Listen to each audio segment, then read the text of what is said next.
di akhir kitabnya beliau mengatakan hadza wa arjullaha fil ikhlasi minar riya'i thumma fil khalasi minar rajimi thumma nafsi wal hawa wa man yamil lihaula'i qad ghawa. Beliau menyatakan bahwa hanya sampai di sini, sampai di sini manzumah nazam yang beliau tulis dalam ilmu kalam yang beliau akhiri dengan pembahasan tentang tasawuf. Sampai di sini, cukup sampai di sini. Artinya pembahasan tentang ilmu kalam, ilmu tauhid dan ilmu tasawuf itu sudah selesai beliau sampaikan dalam nazam-nazam yang sudah kita bahas sebelumnya. Salatullah, salamullah, alal hadi, rasulillah. Assalamualaikum warahmatullahi wabarakatuh.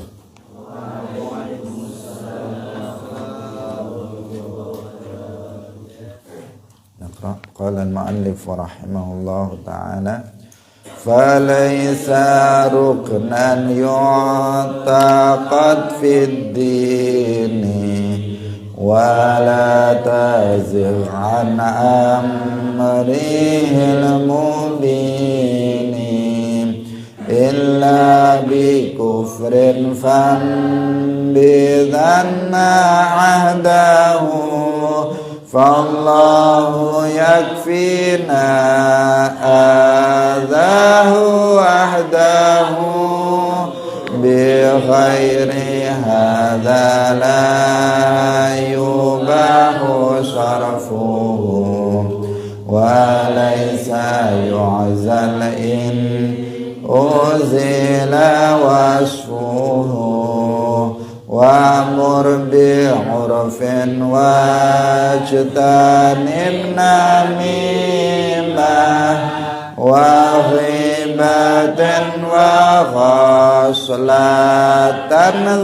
ذميمة وكالعجب والكبر وداء الحسد وكالمراء والجدل فاعتمد وكن كما كان خيار الخلق حليف حلم تابعا للحق فكل خير في اتباع من سلف وكل شر في ابتداع من خلف وكل هدي للنبي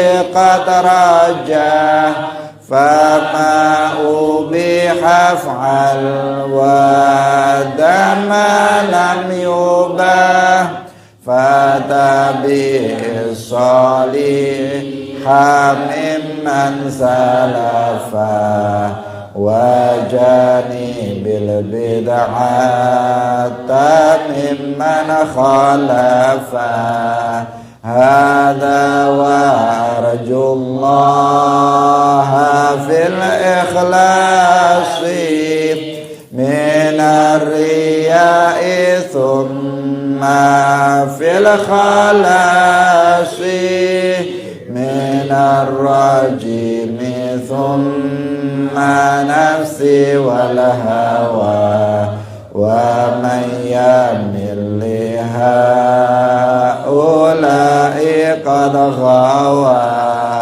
هذا وأرجو الله أن يمنحنا عند سؤال مطلقا حجتنا ثم الصلاة والسلام الدائم ala nabiyyin taquhul marahimu Muhammadin wa sahbihi wa itratihi wa tabi'in lina jihim min ummati. Hadirin hadirat kaum muslimin muslimat, pemirsa Madu TV rahimakumullah. Alhamdulillah, puji syukur marilah kita sampaikan kepada Allah Subhanahu wa taala pada pagi hari ini. Allah Subhanahu wa taala melimpahkan rahmatnya, nikmat-nikmatnya kepada kita semuanya. Nikmat yang sangat banyak yang kita tidak mampu untuk menghitungnya, terutama nikmat Islam, iman, nikmat taufik. Karena hanya dengan taufik Allah Subhanahu wa taala pagi hari ini kita bisa berkumpul dalam majelis ketaatan, dalam majelis ilmu. Semoga Allah Subhanahu wa taala memberikan pemahaman ilmu-ilmu agama kepada kita semuanya. Amin ya rabbal alamin. Salawat dan salam semoga tetap terlimpahkan kepada Nabi Agung, makhluk yang termulia, yaitu Nabi Muhammad sallallahu alaihi wasallam, para sahabatnya, keluarganya, serta seluruh umat Islam yang mengikuti beliau ila yaumil qiyamah. Hadirin rahimakumullah, mari kita ikhlaskan niat kita masing-masing bahwa kita ngaji, hadir dalam majelis ilmu ini semata-mata untuk meraih ridhonya Allah Subhanahu wa ta'ala.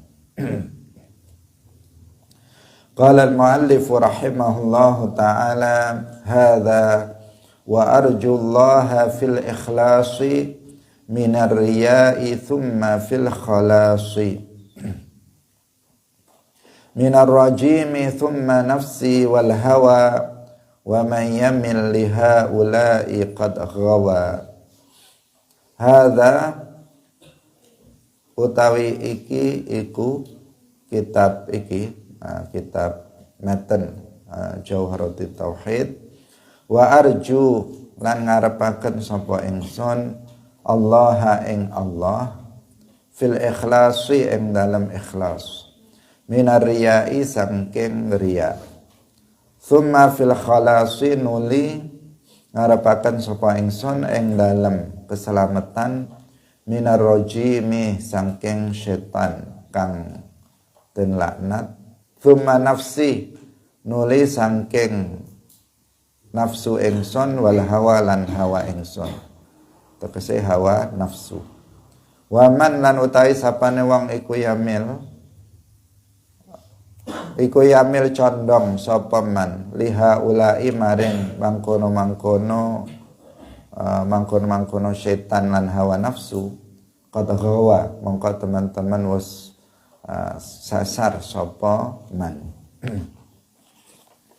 Hadirin hadirat rahimakumullah, muallif rahimahullahu taala yaitu Syekh Ibrahim Al-Laqani di akhir kitabnya beliau mengatakan hadza wa arjullaha fil ikhlasi minar riya'i thumma fil khalasi minar rajimi thumma nafsi wal hawa wa man yamil liha ulai qad ghawa.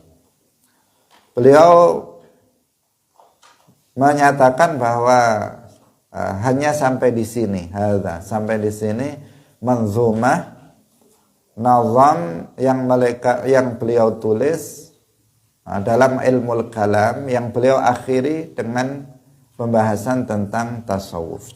Sampai di sini, cukup sampai di sini.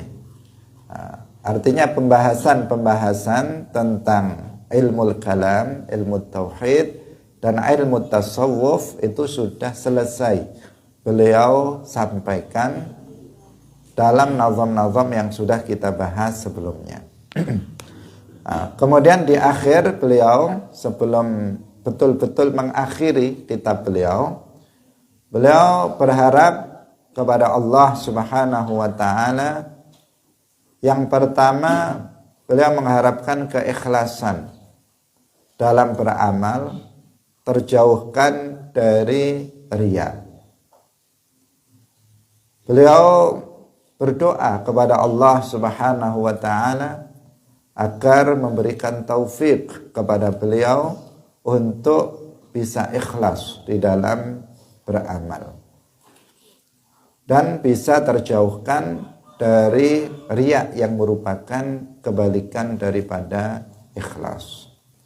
Hadirin rahimakumullah, ini karena memang ikhlas di dalam beramal itu sangat-sangat penting, karena dia merupakan salah satu syarat diterimanya amal soleh yang kita lakukan.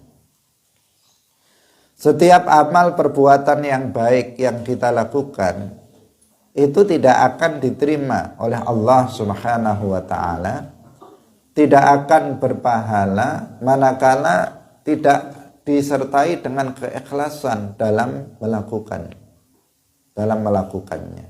Salat yang kita lakukan harus ikhlas kita melakukannya agar berpahala. Puasa yang kita lakukan harus disertai dengan niat yang ikhlas agar diterima oleh Allah Subhanahu wa taala. Membaca Al-Qur'an, sedekah, zakat, haji, ataupun seperti yang kita lakukan saat ini, hadir dalam majelis ilmu, semuanya bisa mendapatkan pahala, diterima oleh Allah Subhanahu wa taala apabila disertai dengan niat yang ikhlas. Tanpa niat yang ikhlas, maka tidak akan kita memperoleh pahala. Yang pertama harus niat, yang kedua niatnya harus lillahi ta'ala, khalisan lillah, semata-mata karena Allah Subhanahu wa ta'ala. Kalau ada seseorang beramal soleh tetapi tidak didasari ikhlas lillahi ta'ala, maka amal yang dia lakukan akan sia-sia saja, karena nggak akan bermanfaat untuk dia, tidak akan diterima oleh Allah Subhanahu wa ta'ala. Ikhlas artinya beramal ketaatan karena Allah. Beramal ketaatan karena Allah, itu yang disebut dengan ikhlas. Beramal ketaatan karena Allah itu ya karena dia beramal kebaikan karena untuk mendapatkan ridha Allah, agar Allah ridha padanya, atau agar dia mendapatkan pahala dari Allah, agar dia mendapatkan balasan dari Allah, agar dia mendapatkan kemuliaan dari Allah. Itu yang disebut dengan ikhlas. Jadi beramal karena Allah, karena ridha Allah, karena pahala Allah, agar Allah memasukkannya ke dalam surga, agar Allah menjauhkannya dari neraka. Beramal yang seperti itu yang disebut dengan ikhlas. Nah, misalnya kita hadir dalam majelis ilmu seperti ini, kita mengetahui bahwa pahalanya sangat besar. Berulang-ulang sebagai motivasi terhadap kita, telah kita jelaskan bahwa menghadiri majelis ilmu seperti ini pahalanya lebih baik dari sholat sunnah 1000 rakaat. Rasulullah Shallallahu Alaihi Wasallam bersabda kepada sahabat Abu Dzar, ya Abu Dzarrin, la anta ghduwa fatata'allama baban minal ilmi khairun laka min antusalliya al-farqah. Apabila kamu keluar rumah, wahai Abu Dzar, untuk belajar satu bab dari ilmu agama, maka itu lebih baik bagi kamu daripada kamu sholat sunnah 1000 rakaat.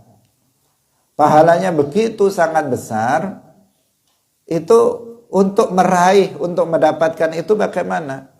Agar seseorang dalam belajar ilmu agama, hadir dalam majelis ilmu seperti ini, bisa mendapatkan pahala tersebut. Bagaimana caranya? Yaitu dengan ikhlas. Dia melakukannya, saya hadir dalam majelis ilmu ini lillahi ta'ala, karena Allah, biar Allah ridha kepadaku. Atau saya hadir dalam majelis ilmu ini semata-mata untuk menjalankan kewajiban dari Allah. Karena thalabul ilmi itu wajib, maka saya hadir untuk menjalankan apa yang diperintahkan oleh Allah. Itu namanya ikhlas. Atau seseorang agar saya bisa mendapatkan pahala yang lebih baik dari pahala sholat sunnah 1000 rakaat. Makanya saya hadir dalam majelis ilmu ini. Itu yang disebut dengan ikhlas.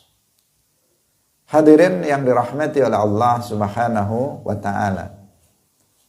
Jadi ikhlas itu bukan tidak bisa dipertentangkan antara misalnya beramal soleh karena mencari ridha Allah dan beramal soleh karena untuk mendapatkan pahala dari Allah atau agar bisa dimasukkan ke dalam surga. Itu tidak ada kontradiksi, sehingga tidak perlu dipertentangkan satu dengan yang lainnya.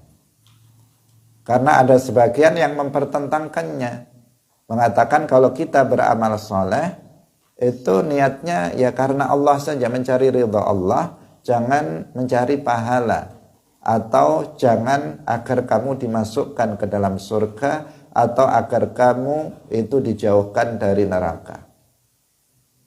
Kalau kamu beramal karena mencari surga biar dimasukkan ke dalam surga agar mendapatkan pahala di akhirat, maka kamu tidak ikhlas. Ada sebagian yang salah faham mengatakan seperti itu. Tentu itu sesuatu hal yang tidak benar. Rasulullah Shallallahu Alaihi Wasallam memerintahkan kita agar meminta surga. Allah Subhanahu Wa Taala di dalam Al-Quran, beliau banyak menjelaskan atau memberikan janji kepada umat Islam yang beramal soleh dengan surga. Rasulullah Shallallahu Alaihi Wasallam bahkan bersabda, "Idza sa'altum al-jannah fas'alil firdaus." Jika kalian meminta surga, maka mintalah surga firdaus. Nah, ini menunjukkan apa? Menunjukkan bahwa kita boleh untuk meminta surga.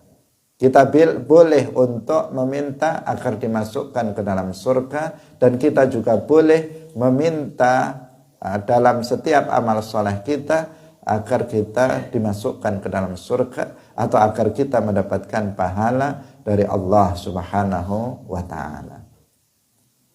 Karena ini memang sejajar, tidak bertentangan satu dengan yang lain. Mencari pahala Allah artinya mencari ridha Allah. Mencari surga Allah artinya mencari ridha Allah. Meminta dijauhkan dari neraka berarti meminta ridha Allah. Karena Allah Subhanahu wa ta'ala tidak akan memasukkan seseorang ke dalam surga apabila Allah tidak meridhoinya. Surga itu untuk siapa? Untuk orang yang diridhoi oleh Allah. Pahala itu untuk siapa? Pahala itu untuk orang yang diridhoi oleh Allah. Karena itu meminta pahala Allah artinya meminta ridha Allah. Meminta agar dimasukkan ke dalam surga itu artinya meminta ridha Allah. Jadi itu semuanya adalah bagian dari keikhlasan. Hadirin yang dirahmati oleh Allah Subhanahu wa ta'ala. Jadi betul-betul kita di dalam beramal soleh ini harus betul-betul karena Allah. Bukan karena selain Allah, bukan karena pujian manusia. Kalau untuk mencari pujian manusia, itu namanya riya, kebalikan daripada ikhlas. Seseorang beramal soleh agar dipuji oleh temannya, oleh tetangganya, oleh gurunya. Seseorang beramal soleh agar dia dihormati oleh orang lain, agar dia disebut sebagai ahli ibadah, agar dia disebut sebagai ahli ilmu, agar dia disebut sebagai orang baik, orang yang taat, orang yang soleh oleh orang yang ada di sekitarnya. Maka itu adalah riya namanya, bukan ikhlas. Seseorang, kenapa kamu sholat? Biar disebut ahli ibadah. Dalam hatinya, agar orang-orang bilang saya ini ahli sholat, saya ahli ibadah. Biar orang-orang bilang saya ini orang soleh, orang baik, makanya saya sholat. Seseorang misalnya hadir dalam majelis ilmu, tujuannya agar ya dipuji oleh teman saya, agar dipuji oleh guru saya, biar guru saya bilang saya ini orang yang rajin dalam belajar ilmu agama. Jika tujuannya karena manusia, maka itu riya. Dia tidak akan mendapatkan pahalanya. Kalau kita hadir dalam majelis ilmu tujuannya manusia, maka kita nggak akan mendapatkan pahalanya. Duduk kita selama 1 jam nggak akan berfaedah bagi kita, bahkan itu akan mendatangkan dosa untuk kita. Karena itu kita harus senantiasa mengikhlaskan niat kita karena Allah Subhanahu wa taala dalam setiap amal saleh yang kita lakukan sekecil apapun. Jangan lupa dalam setiap berbuat kebaikan niat yang pertama, yang kedua jangan lupa dalam niat itu niatnya adalah lillahi ta'ala.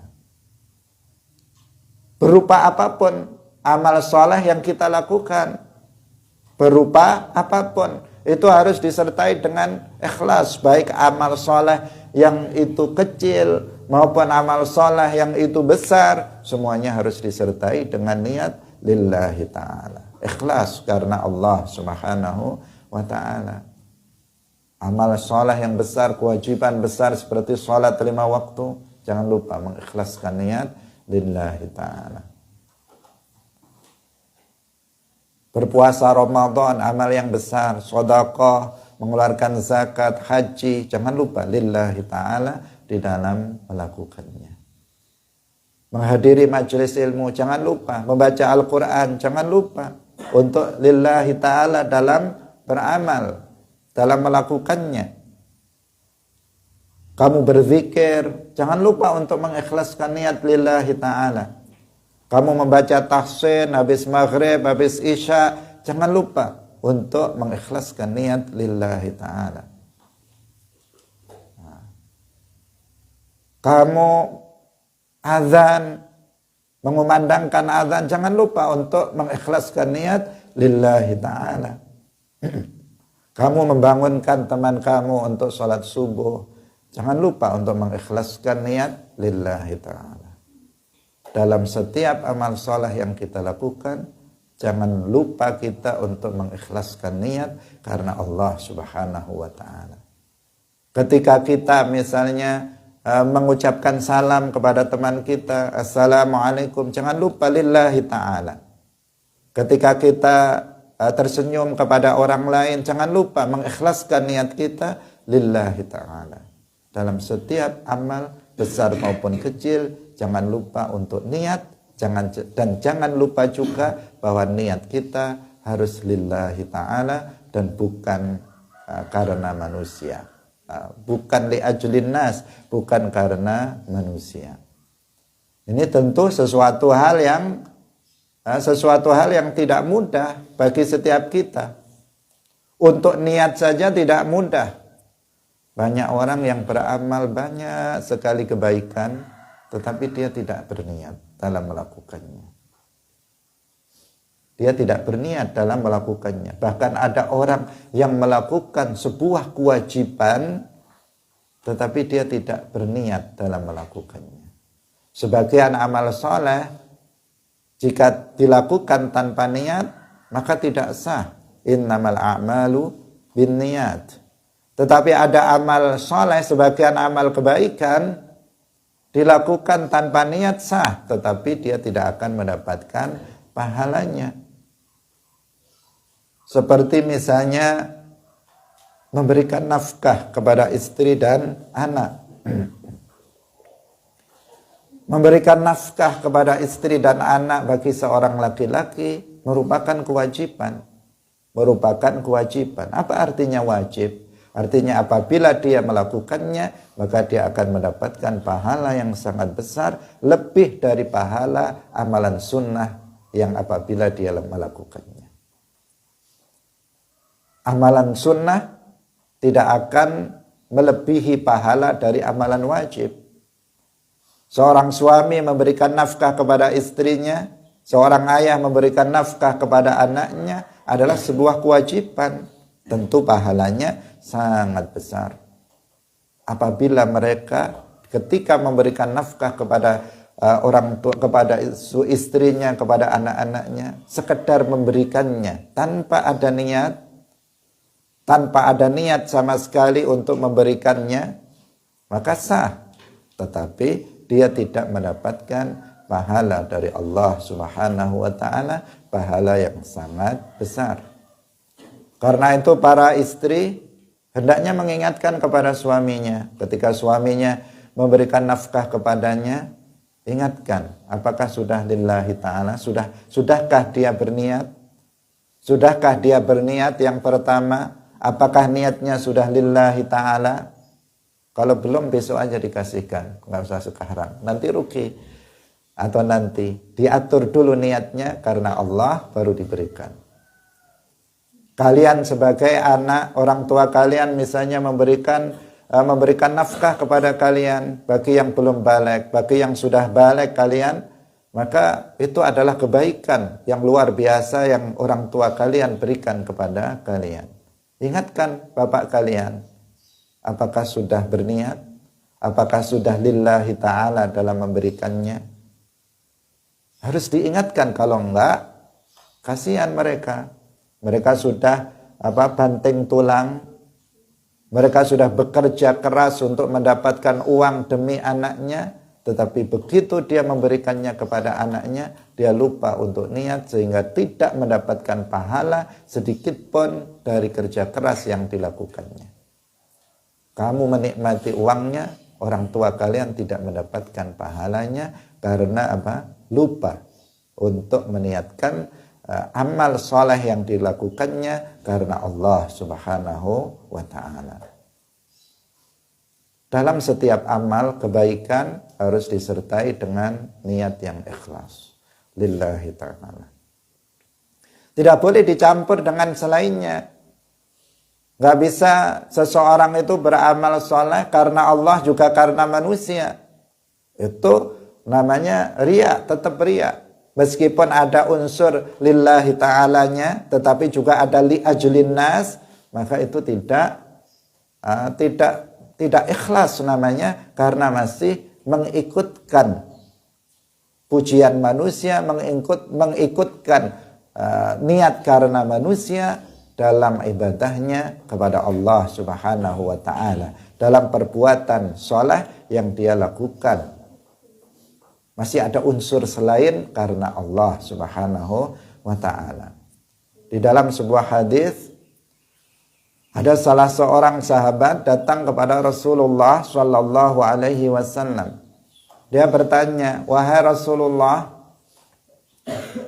bagaimana seseorang dia pergi untuk jihad fisabilillah.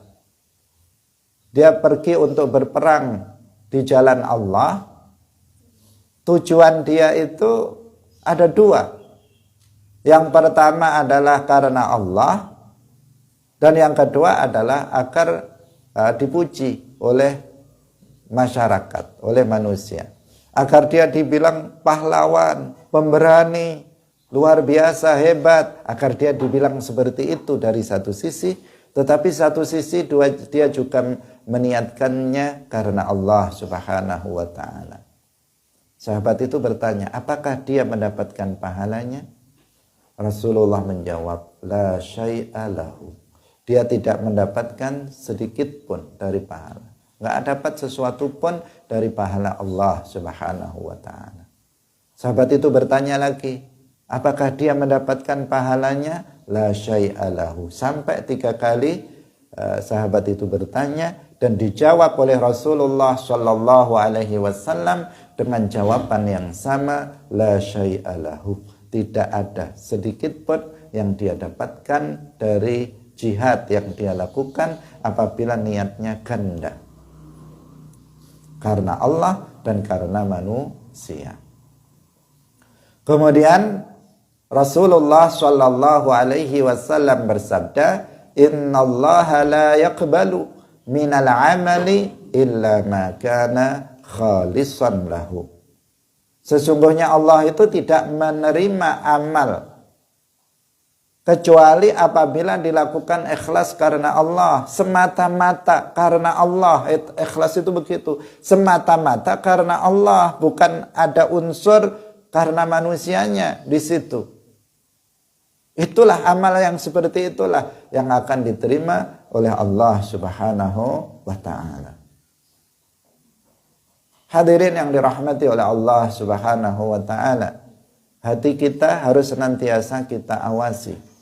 Kita melakukan muraqabah terhadap hati kita dalam setiap waktu, setiap detik, setiap saat kita memantau hati kita dalam berbuat kebaikan ini. Kita sebagai seorang muslim tentu banyak kebaikan-kebaikan yang kita lakukan. Sebagian kita melakukan banyak sekali kebaikan, bentuk-bentuk kebaikan. Tetapi harus senantiasa kita awasi. Sepanjang perjalanan kita hadir dalam majelis ilmu ini, mulai jam 5 pagi sampai jam 6 nanti, awasi hati kita. Jangan sampai terbersit dalam hati kita niat selain karena Allah.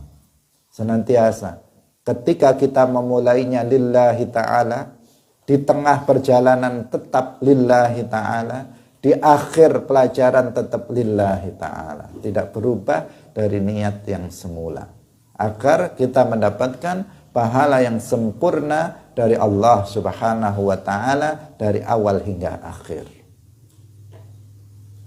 Nah, karena amal soleh yang disertai dengan riya, tidak lillahi ta'ala, tidak ikhlas karena Allah, maka tidak ada pahalanya.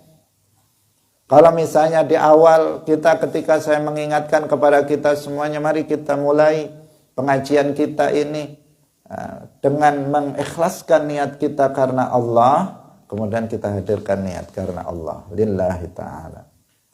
Kemudian 10 menit kemudian berubah niatnya, menjadi karena manusia, maka di awal ketika dia mengikhlaskan niatnya karena Allah, itu ada pahalanya. Tetapi di saat setelah 10 menit kemudian sampai akhir, ternyata dia merubah niatnya dari awalnya karena Allah menjadi karena manusia, maka setelah 10 menit sampai akhir nggak ada pahala yang dia dapatkan dari amal soleh, amal ketaatan yang dia lakukan. Kalau seseorang misalnya melaksanakan sholat subuh, pada rakaat yang pertama dia lillahi ta'ala, melakukannya karena Allah. Tetapi pada rakaat yang kedua dia melakukannya karena manusia, maka rakaat yang pertama dari sholat subuh ada pahalanya, sementara rakaat yang kedua dari sholat subuh dia lakukan tidak ada pahalanya. Hadirin yang dirahmati oleh Allah Subhanahu wa ta'ala, ini bahaya daripada riya dan pentingnya ikhlas di dalam beramal soleh. Rasulullah Shallallahu Alaihi Wasallam menamakan riya dengan asyirkul asghar, syirik kecil. Beliau bersabda, ittaqu ar-riya'a fa innahu syirkul asghar. Takutlah kalian kepada riya, karena sesungguhnya riya itu adalah syirik kecil. Karena sesungguhnya riya itu adalah syirik kecil. Kenapa riya itu disebut syirik kecil? Karena ada keserupaan antara riya dengan syirik. Ada keserupaan. Keserupaannya apa? Salah satunya bahwa keduanya sama-sama bisa menghapus pahala amal soleh.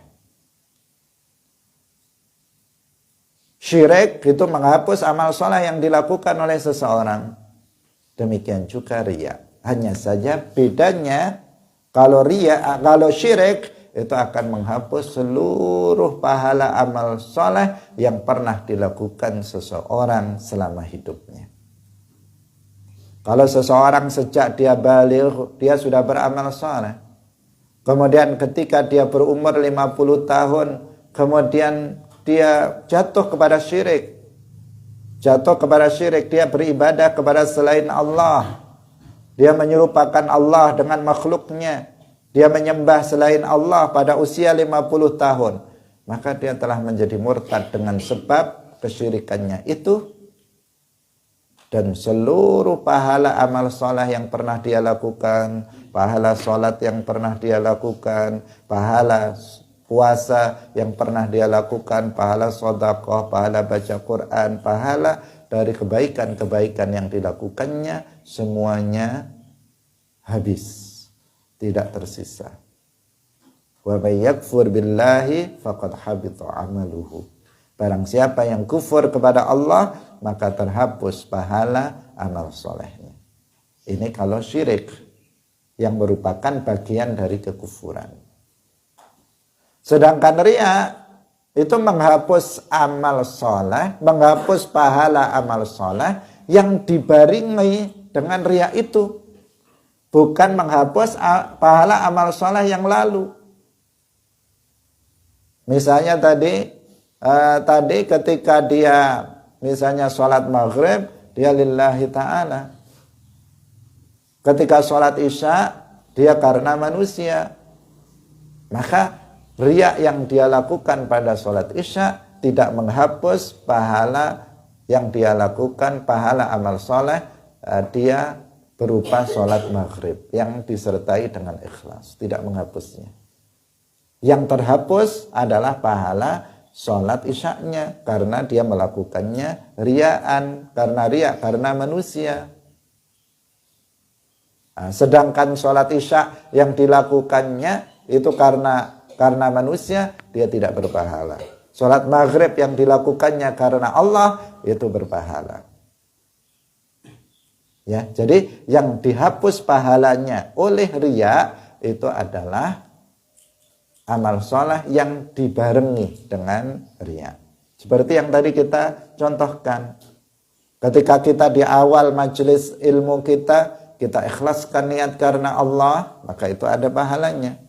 Ketika setengah jam kemudian niatnya berubah menjadi karena manusia, maka yang setengah jam tadi berpahala, tetapi setengah jam berikutnya tidak berpahala. Dan pahala yang dia dapatkan setengah jam pertama tidak terhapus oleh riya yang dilakukannya setelah setengah jam itu. Itu kalau riya, beda dengan syirik. Nah, sehingga Rasulullah Shallallahu Alaihi Wasallam menamakannya dengan syirik, tetapi asghar, syirik yang kecil. Ittaqur riya'a fa innahu syirkul asghar. Dan ini juga menunjukkan bahwa riya ini tergolong sebagai dosa besar, bukan dosa kecil. Saking besarnya sehingga Nabi mengatakannya, menyebutnya dengan istilah asyirkul asghar. Sebagaimana kita tahu bahwa syirik itu adalah dosa terbesar yang Allah Subhanahu wa ta'ala tidak mengampuninya bagi orang yang mati dalam keadaan itu.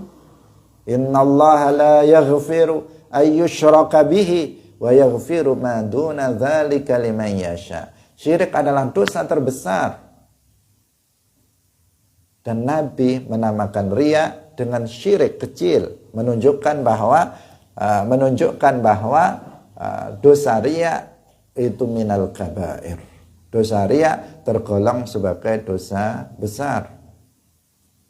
Dosanya akan lebih besar manakala tujuan daripada riya itu adalah untuk mendapatkan sesuatu dari manusia, bukan sekedar pujian yang ingin dia dapatkan, tetapi dia ingin mendapatkan harta, ingin mendapatkan kekayaan, ingin mendapatkan pemberian berupa uang dari orang lain.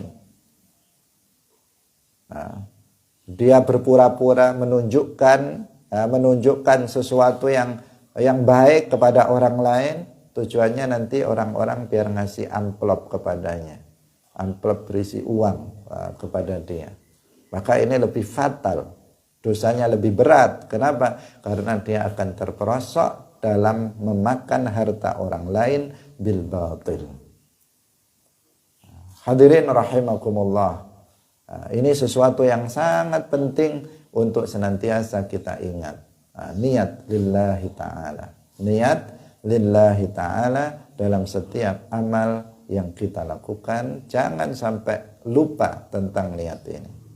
Terus ingatkan diri kita sendiri, ingatkan orang lain, ingatkan masyarakat untuk selalu beramal karena Allah. Karena kasihan, sebagian orang sudah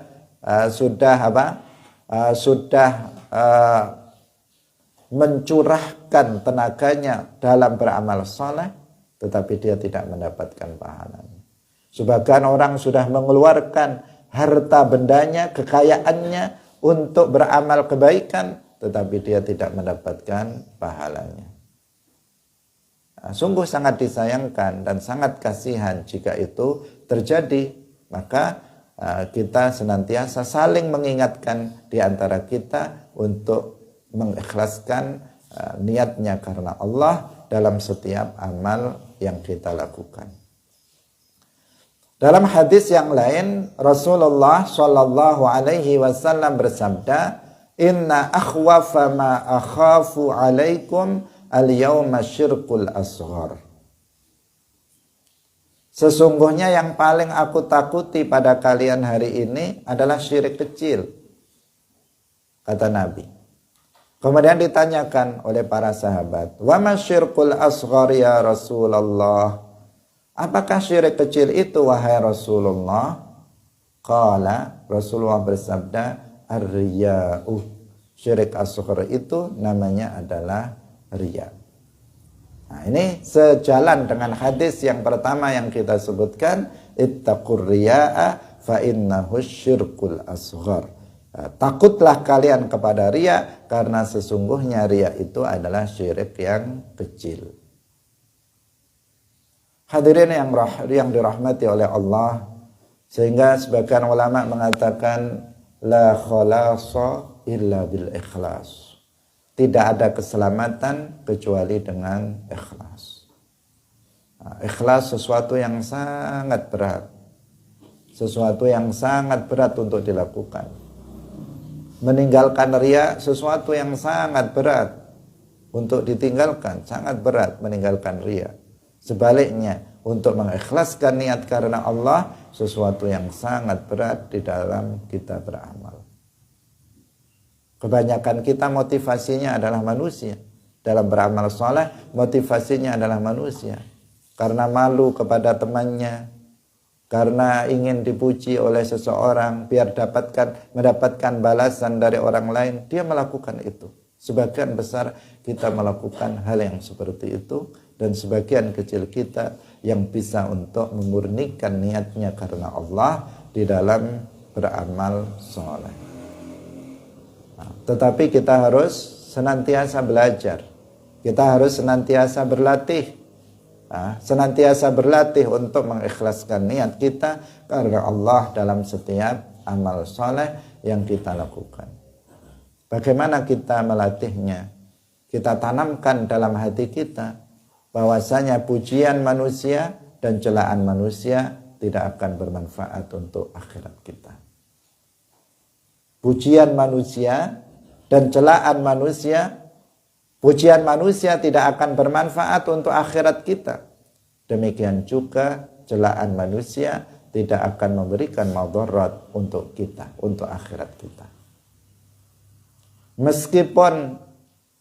Meskipun seluruh manusia di dunia ini, di bumi ini, jutaan manusia, miliaran manusia, semuanya memuji kita. Apakah pujian itu akan menyelamatkan kita di alam kubur dan di akhirat? Enggak akan berpengaruh sama sekali. Enggak akan berpengaruh sama sekali dengan akhirat kita. Sebaliknya, apabila seluruh manusia di muka bumi ini menghina kita, mencela kita, apakah dengan celaan manusia itu kita menjadi celaka di alam kubur dan di akhirat? Tidak. Tidak ada pengaruhnya. Yang berpengaruh adalah ridha Allah Subhanahu wa taala. Jika Allah ridha kepada kita, maka kita akan mendapatkan kesenangan dan keselamatan nanti di akhirat. Tetapi jika Allah itu ghadab, Allah murka kepada kita, tidak ridha terhadap kita, maka kita akan celaka nanti di akhirat. Wal'iyadzu billahi ta'ala. Karena itu tujuan hidup kita mestilah ridhonya Allah Subhanahu wa ta'ala dan bukan ridho dari manusia. Hadirin yang dirahmati oleh Allah Subhanahu wa ta'ala. Ini yang diminta juga oleh muallif rahimahullahu ta'ala. Karena yang beliau tulis ini sesuatu yang sangat agung, suatu kebaikan yang luar biasa dalam beramal soleh, seperti menulis sebuah buku, mengarang sebuah kitab seperti ini yang berisi ilmu-ilmu agama. Ini sesuatu hal yang luar biasa, pahalanya sangat besar, bisa menjadi ladang dari pahala yang jariyah, pahala yang mengalir. Bagaimana buku beliau ini, kitab beliau ini yang dikarang sudah puluhan tahun yang lalu, kemudian beliau sudah wafat, kitabnya tetap dipelajari dari satu generasi ke generasi berikutnya. Beliau akan tetap mendapatkan pahalanya meskipun beliau sudah wafat. Tetapi pahala itu akan beliau dapatkan apabila beliau lillahi ta'ala di dalam menulisnya. Dan kita yakin kalau muallif rahimahullah ta'ala tentu saja beliau menulis kitab ini lillahi ta'ala. Tetapi beliau meminta kepada Allah Subhanahu wa ta'ala keikhlasan ini untuk mengingatkan juga kepada kita semuanya yang membacanya bahwa kita harus juga mengikhlaskan niat kita karena Allah di dalam mempelajari kitab ini. Bahkan dalam semua amal soleh yang kita lakukan, kita harus memurnikan niat kita karena Allah dan menjauhkan riya dari dalam hati kita, agar kita mendapatkan pahalanya. Dan muallif rahimahullahu ta'ala yang telah menulis ini juga mendapatkan pahala dari kita.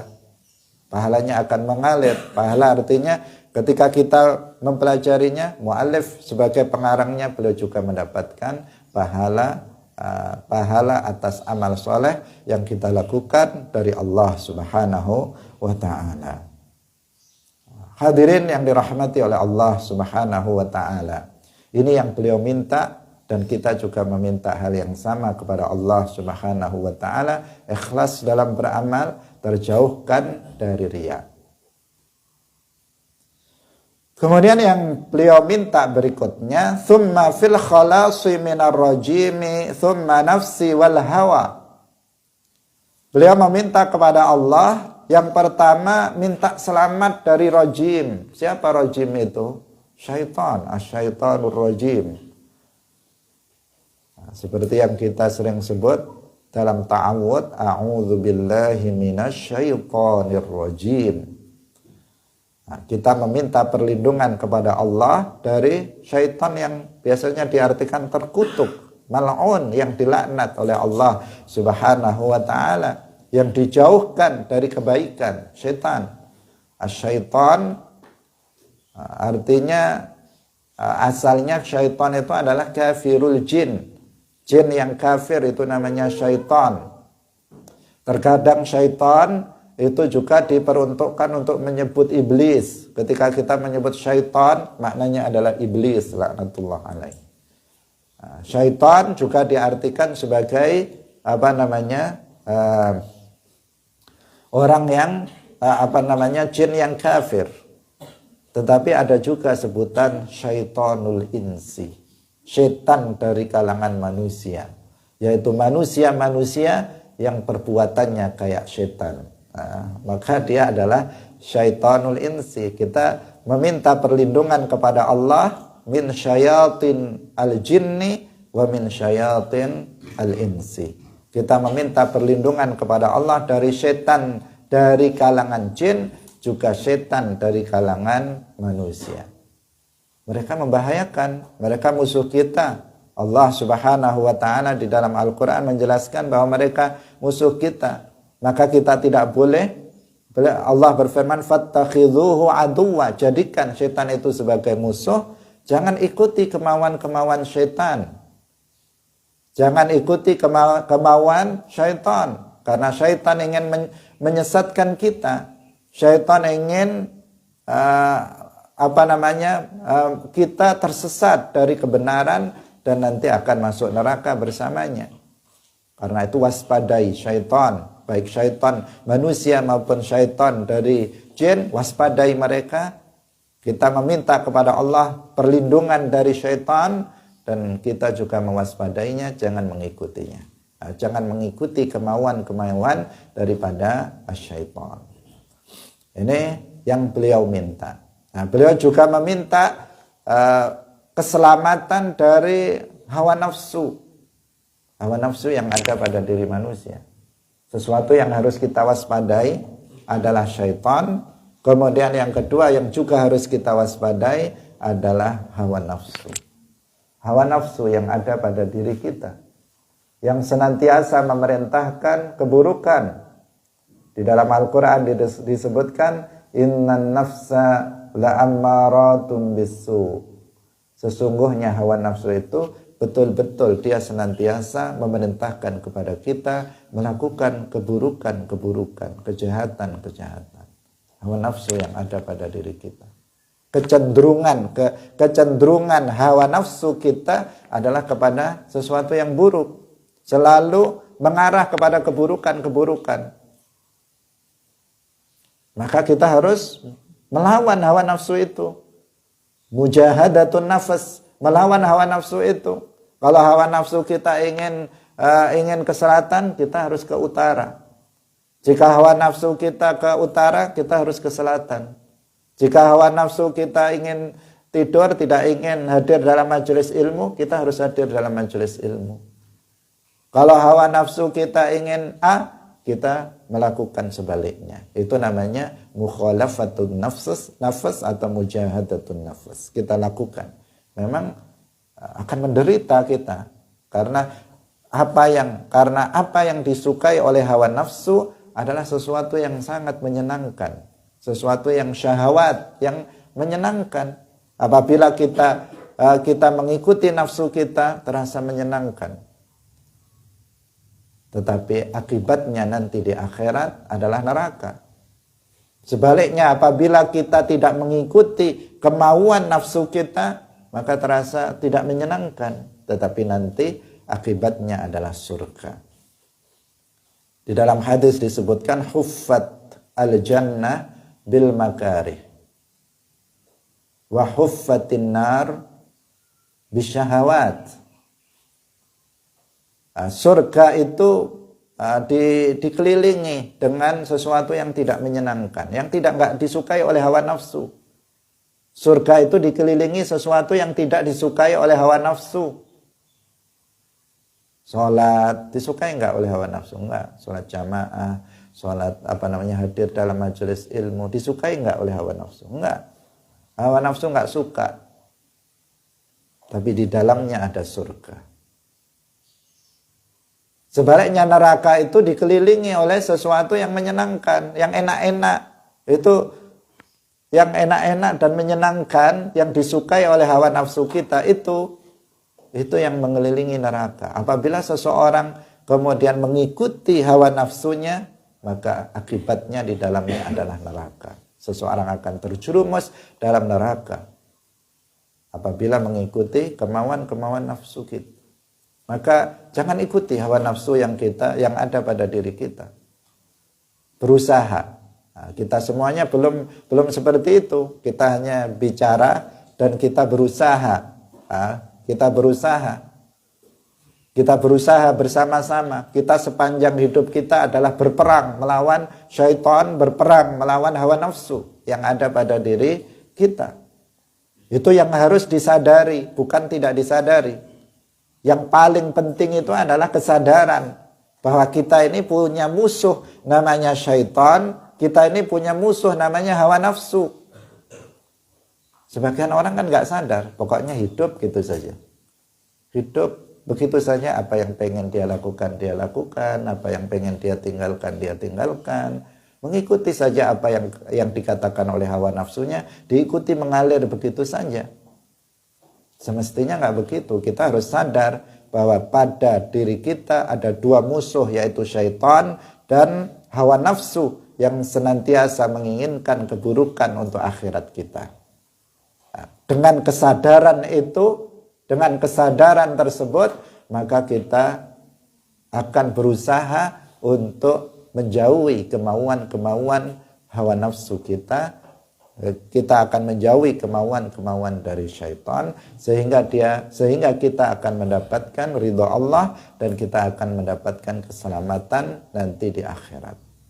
Nah, hadirin yang dirahmati oleh Allah Subhanahu wa taala, seseorang yang mengikuti syaitan, mengikuti hawa nafsunya, dikatakan oleh muallif rahimahullah, faqad ghawa wa may yamil li haula'i qad ghawa. Dia akan tersesat, dia akan tidak akan selamat nanti di akhirat apabila kita senantiasa mengikuti hawa nafsu kita. Semoga Allah Subhanahu wa taala memberikan keikhlasan kepada kita semuanya. Semoga Allah Subhanahu wa taala menyelamatkan kita dari syaitan dan hawa nafsu yang ada pada diri kita. Demikian, insyaallah besok kita akan khatamkan kitab ini. Semoga Allah Subhanahu wa taala memberikan taufiknya kepada kita semuanya. Barakallahu fikum wallahul muwaffiq ila aqwamit thariq. Wassalamualaikum warahmatullahi wabarakatuh.